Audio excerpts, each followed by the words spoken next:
Tout à fait. Alors, vers ce soir, on va aller plus loin. On va revenir encore sur ce discours courageux, panafricain, souverainiste. On est Togolais. Hein? Nous, l'Africain, voilà, les Africains nous suivent aussi, mais nous, on vient du Togo. On a aussi entendu Robert Doucet, un ministre des Affaires étrangères, hein, si je ne me trompe pas, au Togo. Il a aussi tenu un beau discours. Moi, je parle sa langue de bois. En temps normal, en tant qu'un Africain, un Béninois, qui l'écoute, qui ne connaît pas assez le Togo, mais l'histoire de la politique togolaise, me dit bravo, bravo, monsieur le ministre, un bon Africain, un bon panafricain. Youpi, on est dans le combat, la résistance continue. Alors, vous avez suivi, il a tenu un beau discours. Le Togo est un pays qui n'a jamais attaqué ses voisins. Le Togo est un pays de paix. Il a fait un discours en regardant droit dans les yeux les Occidentaux à l'ONU. Nous sommes fatigués de ça. De vos contrats paternalistes. Il a sorti les mots que nous voulons. Mais maintenant, que vous inspire ce discours de Robert Doucet, vous en tant que Togolais? Oui, d'abord, il faut venir au fait que le Togo n'a pas toujours été, même si c'est un principe pour le Togo d'observer des prédicaments de paix, alors il a failli à des moments donnés à plusieurs reprises. Parce qu'on parle de l'ONUCI, le plus proche de nous, c'est l'ONUCI. Et les militaires sont engagés, la police est engagée en Côte d'Ivoire. Il y a d'autres événements où le Togo était engagé comme corps intégré au corps des Nations Unies, etc. Le Togo, on ne peut pas l'affirmer comme cela. C'est peut-être un principe, et comme tous les États l'ont, hein, un principe régulateur, n'est-ce pas, qui dirige les États. Mais le Togo n'est pas un État de paix. La première des choses... Vous estimez que Robert Doucet a menti alors?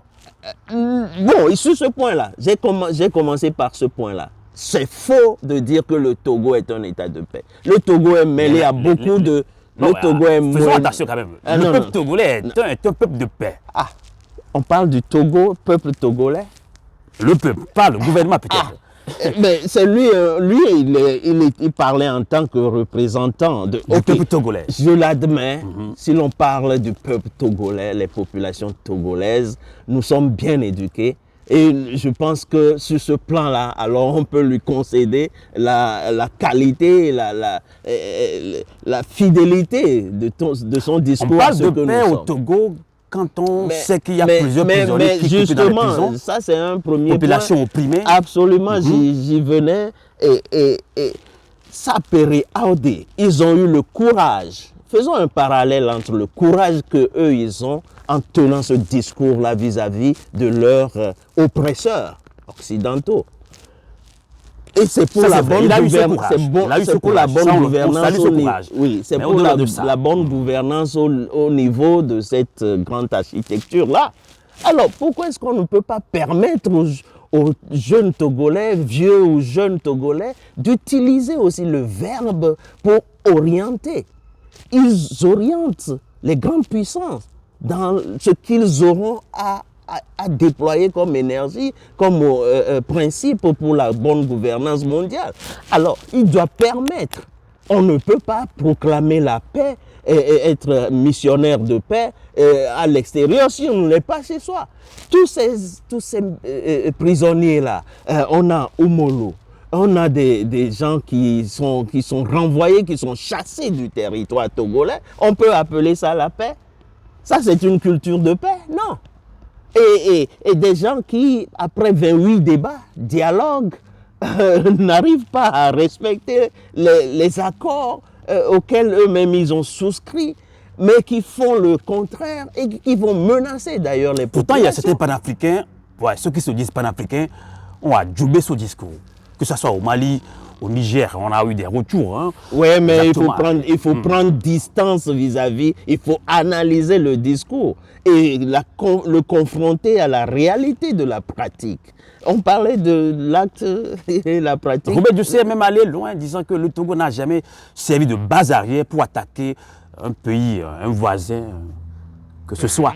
que le Togo n'est pas servi de base arrière, je donnerai tout simplement les éléments historiques l'ont montré que Eyadema Père était mêlé dans l'histoire de la mort, l'événement de la mort de Thomas Sankara.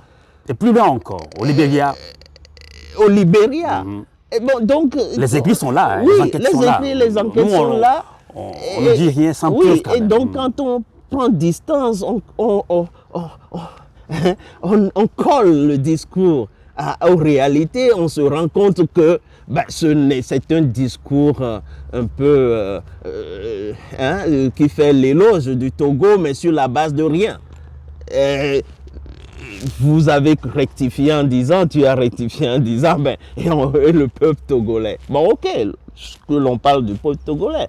Mais je pense que logiquement, on ne peut pas mêler le peuple togolais à des bases arrières, à des bases militaires.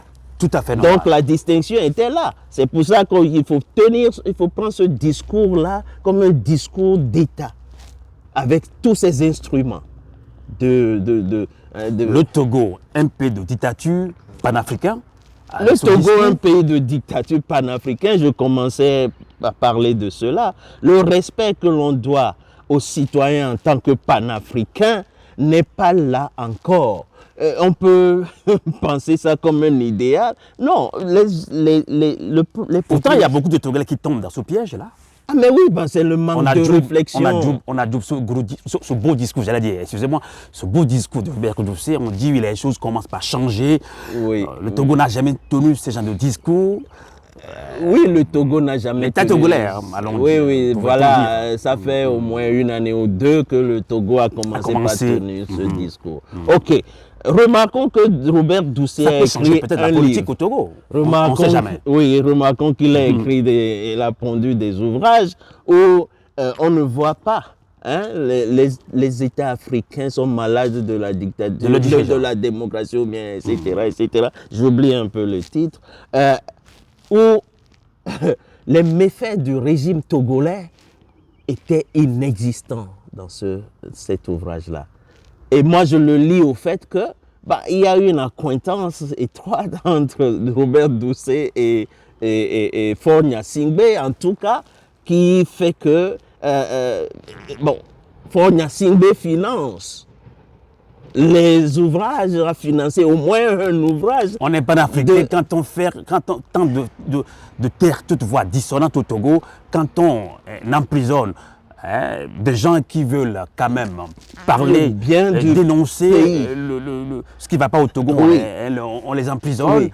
Le cas de Jean-Paul Omolou, même si, entre guillemets, si Jean-Paul Omolou a péché comme ce régime togolais, est-ce qu'il mérite? Non, il ne mérite pas la prison. Il ne mérite pas la prison. Mais beaucoup de gens tiennent des discours plus virulents contre les États, contre l'État togolais même.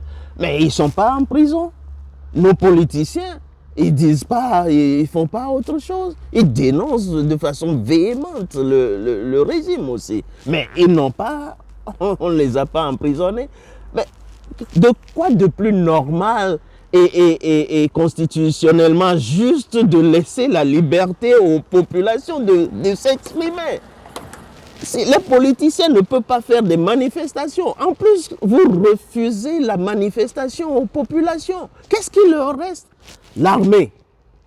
À un moment donné, l'armée se dira, mais écoutez, on ne peut pas continuer comme ça, les choses vont mal. Les populations veulent manifester, vous refusez. Ce qui arrive, c'est soit on les récupère et puis ils deviennent des agents troubles dans la cité. Quand on a tout fait pour, dira-t-on, démoraliser, désabuser, martyriser son peuple, on parle du panafricanisme. Non, écoute, c'est tout à fait. C'est pour ça que je prends le panafricanisme à ses racines. Le respect dû à l'homme noir. Entre nous, hommes noirs, de la même cité, nous ne pouvons pas nous maltraiter. Et quelqu'un qui tient ce discours-là, il est en faux. N'est-ce pas, il est en faux par rapport au panafricanisme. J'insiste là-dessus. Et c'est une préoccupation intellectuelle pour moi. Les exemples sont palpables. Peut-être que des panafricains qui nous suivent pensent que nous sommes des radicaux sur cette antenne, Ah, de non, Radio non, Canal non, 4, non, Radio à volonté, mais allez au Togo, vous allez comprendre que Non. ce qui se passe est vraiment déplorable.